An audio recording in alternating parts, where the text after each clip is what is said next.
Recently, you might have heard a new criminal bill or that 113th Amendment Bill 2025 has been introduced in the Indian Parliament. The government says the country cannot be run from jail, but the opposition call it a threat to democracy. So what exactly is this bill and why is creating such a big political storm? Let's decode the entire issue in just 3 minutes. Part 1. What does the bill says? The full name is the Constitution 113th Amendment Bill 2025. According to it, if a Prime Minister, Chief Minister or Minister is charged with a serious criminal offence, punishable by 5 years or more, and remains in jail or custody for over 30 days, then he or she must be removed from office.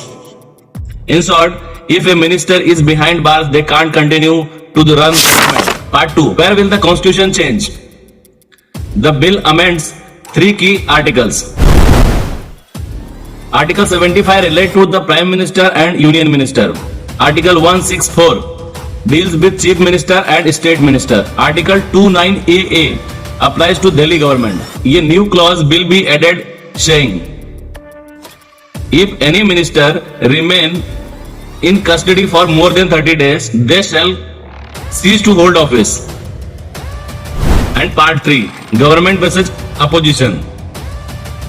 Government argument, time to bring clean politics to India. Running a government from jail goes against to constitutional morality. This bill promotes accountability and integrity in politics. Opposition arguments, 30 days of custody doesn't mean guilt is proven. The bill can be misused to remove political rivals. It violates the principle of innocent until proven guilty. Part 4. Possible impacts. If passed, that bills, any chief ministers or PM in jail for 30 plus days will lose office.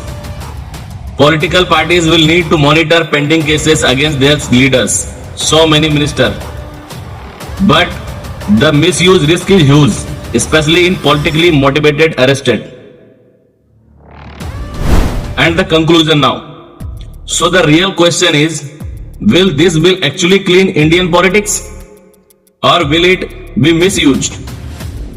Used to silence the opposition? Tell me in the comment section.